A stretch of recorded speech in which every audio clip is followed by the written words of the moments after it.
महादेव के गले में लिपटे उस विशाल सर्प को तो हम सभी जानते हैं, है ना? पर आज के इस विशेष विश्लेषण में हम उस रहस्यमयी जीव की एक ऐसी अद्भुत कथा और उसके गहरे अर्थ को समझने वाले हैं जो शायद बहुत कम लोग जानते हैं। सोचकर देखिए, एक ऐसा प्राणी जिसकी एक सांस में पूरी सृष्टि को मिटाने वाला भयानक जहर है, और फिर भी स्वयं महादेव ने उसे अपने कंठ का आभूषण बनाया है। तो क्या कभी ये विचार आया है कि महादेव के कंठ पर विश्राम करने वाला ये सर्प आखिर है कौन? मतलब ये कोई आम सजावटी आभूषण तो बिल्कुल भी नहीं है। असल में ये नागराज वासुकी हैं, और आज हम देखेंगे कि कैसे वे परम त्याग, असीम भक्ति और ब्रह्मांडीय संतुलन के एक बहुत ही गहरे प्रतीक हैं। भाग 1, सर्पों के राजा। अगर वासुकी की जन्म की बात करें तो वे महर्षि कश्यप और सर्प माता कद्रु के अत्यंत धर्मपरायण पुत्र थे। माता कद्रु के हजारों नागपुत्र थे, लेकिन उनमें से सिर्फ वासुकी ही पाताल लोक के राजा बने। क्यों? क्योंकि वे अपने उस न्याय के लिए जाने जाते थे जहां हर एक नाग को बिल्कुल समान अधिकार प्राप्त था। वैसे यहाँ एक बड़ी दिलचस्प बात है कि दो सगे भाइयों ने एक दूसरे से बिल्कुल अलग रास्ते चुने। एक तरफ ज्येष्ठ भ्राता शेषनाग हैं, जो भगवान विष्णु की शैया हैं और असीम शक्ति व धैर्य का प्रतिनिधित्व करते हैं, और दूसरी तरफ राजा वासुकी हैं, जो शिव के लिए शुद्ध भक्ति और त्याग के प्रतीक बने। देखा जाए तो दोनों ही महान हैं, लेकिन दोनों की कहानियां और जीवन के उद्देश्य एक दूसरे से बिल्कुल अलग हैं। अब वासुकी के भौतिक स्वरूप की बात करें तो इसमें अंक 9 का एक बहुत ही विशेष रहस्य छिपा है। उनके पूरे 9 फन थे, और हर एक फन एक अलग दिशा और ब्रह्मांडीय शक्ति का प्रतीक था। इतना ही नहीं, उनके मस्तक पर चमकती नागमणि इतनी तेज थी कि पाताल लोक का पूरा अंधकार सिर्फ उसकी रोशनी से मिट जाता था। भाग 2, भगवान शिव के प्रति भक्ति। वासुकी की तपस्या कोई छोटी मोटी तपस्या नहीं थी। उन्होंने हिमालय की जमा देने वाली एक ठंडी गुफा में बिना अन्न जल के अत्यंत कठोर तपस्या शुरू की। उनके शरीर पर दीमकें चढ़ गई, चारों ओर जंगल में भयंकर आग लग गई, लेकिन कमाल की बात देखिए, उनका ओम नमः शिवाय का अखंड जाप एक पल के लिए भी नहीं रुका। और फिर वो अद्भुत क्षण आया जब भगवान शिव प्रसन्न होकर प्रकट हुए। जब महादेव ने वरदान मांगने को कहा तो क्या लगता है वासुकी ने क्या मांगा होगा? अमरता, धन या शक्ति? जी नहीं, उन्होंने केवल सेवा का अधिकार मांगा। इससे अत्यंत प्रसन्न होकर शिव ने कहा, तथास्तु, आज से तुम मेरे गले के आभूषण बनोगे। ये घटना इस बात को गहराई से स्पष्ट करती है कि सच्ची भक्ति कभी कुछ मांगती नहीं है, बल्कि वो हमेशा देती है। भाग 3, ब्रह्मांड के लिए बलिदान। अब चलते हैं त्रेता युग की उस महाघटना की तरफ जिसने सब कुछ बदल दिया। ऋषि दुर्वासा के श्राप के कारण देवताओं ने अपना स्वर्ग खो दिया था, और अब अमृत निकालकर उसे वापस पाने का सिर्फ एक ही उपाय था, असुरों के साथ मिलकर मंदराचल पर्वत से क्षीर सागर का मंथन करना। इस महामंथन के लिए मंदराचल पर्वत का भारी भरकम वजन सहने वाली एक विशाल रस्सी चाहिए थी। जब वासुकी के पास ये प्रस्ताव गया तो वे पूरी तरह जानते थे कि उस विशाल पर्वत के घर्षण से उनका शरीर बुरी तरह छिर जाएगा और दर्द बर्दाश्त के बाहर होगा। फिर भी उनका उत्तर था, मैं तैयार हूं। उनका ये मौन बलिदान सच में रोंगटे खड़े कर देने वाला है। फिर मंथन शुरू हुआ। यहाँ भगवान विष्णु ने एक बड़ी चतुराई की। उन्होंने असुरों को वासुकी के मुख के तरफ खड़ा कर दिया, जहां से घर्षण के कारण आग के गोले निकल रहे थे, जबकि वासुकी चुपचाप असहनीय पीड़ा सहते रहे। और इसी भयानक कष्ट के सीधे परिणाम स्वरूप ही कामधेनु, उच्च श्रवा घोड़ा, ऐरावत हाथी, कल्प वृक्ष, माँ लक्ष्मी और धन्वंतरी जैसे अनगिनत ब्रह्मांडीय रत्न बाहर आए। लेकिन तभी स्थिति पूरी तरह बदल गई। समुद्र से निकला हलाहल, जिसे कालकूट विष भी कहते हैं। ये एक ऐसा भयंकर जहर था जो एक ही पल में पूरी सृष्टि को जलाकर राख कर सकता था। समुद्र काला पड़ने लगा, हवा जहरीली हो गई।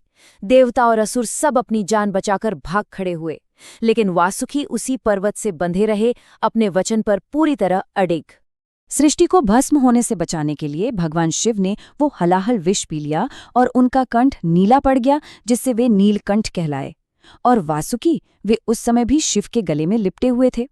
वे केवल उस महाविष की भयानक जलन ही नहीं सह रहे थे, बल्कि अपने आराध्य को भयंकर पीड़ा में देखने का गहरा भावनात्मक दर्द भी महसूस कर रहे थे। वे इस परम त्याग के अंतिम साक्षी बने। भाग 4, मूक नायक। समुद्र मंथन के बाद भी वासुकी की कहानी खत्म नहीं होती। उन्होंने ब्रह्मांड की रक्षा के लिए बिना किसी यश या श्रेय की मांग किए अपना ये निस्वार्थ योगदान जारी रखा। उदाहरण के लिए जब असुरों के बनाए सोने, चांदी और लोहे के 3 अविनाशी नगरों, जिन्हें त्रिपुर कहा जाता था, उन्हें नष्ट करने की बात आई, तो भगवान शिव को एक अत्यंत मजबूत प्रत्यंचा यानी धनुष की डोरी की जरूरत थी। तब वासुकी ने एक पल भी गवाए बिना खुद को उस डोरी के रूप में प्रस्तुत कर दिया। ये पृष्ठभूमि में रहकर नेतृत्व करने का सबसे बड़ा और शानदार उदाहरण है। और उनकी ये उदारता युगों युगों तक जारी रही। महाभारत काल में ही देख लीजिए, जब युधिष्ठिर ने अपनी बुद्धिमत्ता से वासुकी के एक श्रापित नाग संबंधी को मुक्त किया, तो वासुकी का हृदय भर आया। उन्होंने कृतज्ञता स्वरूप पांडव योद्धा भीम को 10,000 हाथियों के बल का आशीर्वाद दे डाला। भाग 5, एक माँ का विनाशकारी श्राप। अब ये कथा एक बहुत ही गंभीर और अंधकारमयी मोड़ लेती है। वासुकी के जीवन का सबसे दर्दनाक अध्याय शारीरिक पीड़ा से नहीं, बल्कि एक बहुत गहरे भावनात्मक आघात से जुड़ा था। घटनाओं का ये क्रम सच में दिल दहला देने वाला है। हुआ ये कि माता कद्रू ने एक दिव्य घोड़े की पूंछ के रंग पर अपनी सौतेली बहन से एक झूठी शर्त लगाई। जब नागों ने इस झूठ में अपनी मां का साथ देने से साफ मना कर दिया, तो क्रोधित मां ने अपने ही बच्चों को अग्नि में भस्म होने का श्राप दे दिया। और इसी श्राप के परिणाम स्वरूप भविष्य में राजा जन्मेजय का विनाशकारी सर्प यज्ञ शुरू हुआ।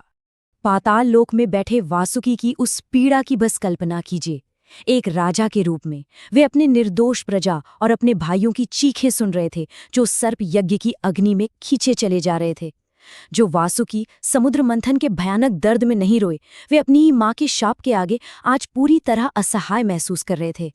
ये किसी भी नेतृत्वकर्ता का सबसे बड़ा दर्द होता है, पूर्ण शक्तिहीनता का एहसास। खैर, हर अंधकार के बाद रोशनी की एक किरण जरूर आती है।